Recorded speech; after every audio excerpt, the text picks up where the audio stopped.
Okay, today we try fix motherboard. See, broken.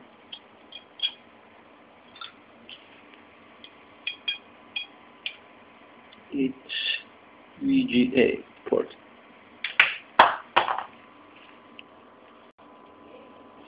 Okay, you see here we loading out all broken VGA port, and I'm loading out from the old motherboard another VGA port, and now we try weld back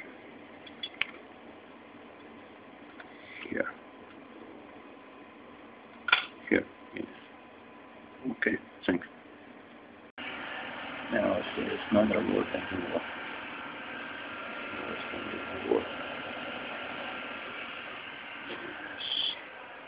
And you see, picture is good. Thanks. Bye.